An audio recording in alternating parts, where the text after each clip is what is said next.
अस्सलाम वालेकुम गाइस। आज का जो हमारा टॉपिक है वो है व्हाट इज़ फिज़िक्स। तो जो वर्ड फिज़िक्स है वो ड्राइव हुआ है ग्रीक वर्ड फिजिकोस से, जिसका मतलब है नेचर। तो फिज़िक्स में हम नेचर के तमाम एस्पेक्ट्स माइक्रोस्कोपिक लेवल से मैक्रोस्कोपिक लेवल तक स्टडी करते हैं। अब माइक्रो का मतलब है स्मॉल, मतलब कि स्मॉलर लेवल पर। तो हमारे पास दुनिया में हर चीज़ किससे मिलके बनी हुई है? एटम से। तो एटम्स हमारे पास क्या आ गए हैं? Structural unit. Atom individual particles electron, proton and neutron से मिलके बने हुए हैं, और ये इंडिविजुअल पार्टिकल क्वार्क से मिलके बने हुए हैं। और हमारे पास टोटल 6 टाइप्स के क्वार्क्स होते हैं: up, down, top, bottom, strange and charm. और ये जो क्वार्क्स हैं ये स्ट्रिंग थ्योरी के मुताबिक वाइब्रेटिंग स्ट्रिंग से मिलकर बने हुए हैं। और इसी तरह मैक्रो का मतलब होता है लार्जर लेवल पर। तो लार्जर लेवल पर हम किसकी स्टडी करते हैं? गैलेक्सीज की। और हमारे पास गैलेक्सीज स्टार से, प्लैनेट्स से और एस्ट्रॉइड्स, कॉमेट्स वगैरह से मिलके बनी होती हैं। और जो हमारी गैलेक्सी है, हमारी गैलेक्सी का नाम है मिल्की वे गैलेक्सी। और इसी तरह अगर हम फिज़िक्स की डेफिनेशन देखें तो physics is the branch of science which deal with the study of matter, energy and there interaction. Physics science की ऐसी ब्रांच है जिसमें हम matter, energy and there mutual interaction के बारे में पढ़ते हैं। अब हमारे पास मैटर क्या होता है? Anything which have mass and occupy space. कोई भी ऐसी चीज़ जिसका कोई ना कोई वज़न होता है और वो कोई जगह घेरती है। और हमारे पास मैटर की टोटल 4 स्टेट्स आ जाती हैं: solid, liquid, gas and plasma. और ये मैटर एक दूसरे के साथ फोर्स के थ्रू इंटरेक्ट करते हैं।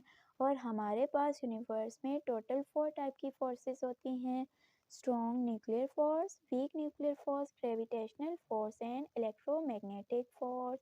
और इसी तरह हमारे पास एनर्जी क्या होती है? The ability of body to do work. किसी भी बॉडी की काम करने की ताकत को हम एनर्जी कहते हैं। और हमारे पास एनर्जी की बेसिक 2 टाइप्स हैं: kinetic energy and potential energy. Kinetic energy किसी भी बॉडी में उसकी मोशन की वजह से होती है।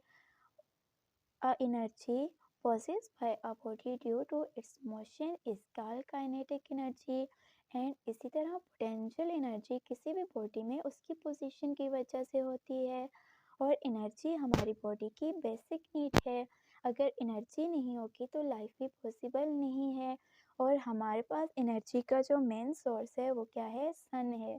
इसी तरह हम फिज़िक्स में एनर्जी की कन्वर्जन पढ़ते हैं कि कैसे एनर्जी एक फॉर्म से दूसरी फॉर्म में कन्वर्ट होती है।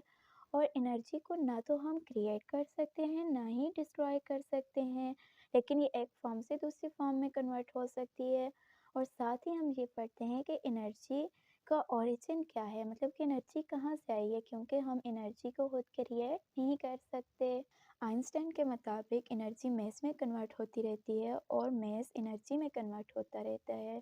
तो उसके लिए उन्होंने एक मैथमेटिकल डेरिवेशन भी दी थी: E is equal to M C square. Here E is energy, M is mass and C is speed of light. For example हमारे पास जो सन है, सन पे हाइड्रोजन और हीलियम गैसेस किस में कन्वर्ट होती रहती हैं? एनर्जी में। और इसी तरह फादर ऑफ फिज़िक्स का जो एट्रीब्यूट है वो किसी एक साइंटिस्ट को नहीं मिलता, उसमें 3 साइंटिस्ट के नाम आते हैं। फर्स्ट पे गैलीलियो गैलीलेई। इनके साइंटिफिक रेवोल्यूशन की वजह से इन्हें फादर ऑफ फिज़िक्स कहा जाता है। और ये फर्स्ट हैं जिन्होंने फर्स्ट टाइम टेलीस्कोप को यूज़ किया था।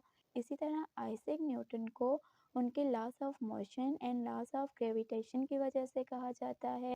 एंड एल्बर्ट आइंस्टाइन को उनकी थ्योरी ऑफ रिलेटिविटी की वजह से कहा जाता है। और लैंग्वेज ऑफ फिज़िक्स मैथमेटिक्स है। फिज़िक्स में जितनी भी डेरिवेशन होती हैं उसमें मैथ्स के लॉज एंड रूल्स को हम यूज़ करते हैं।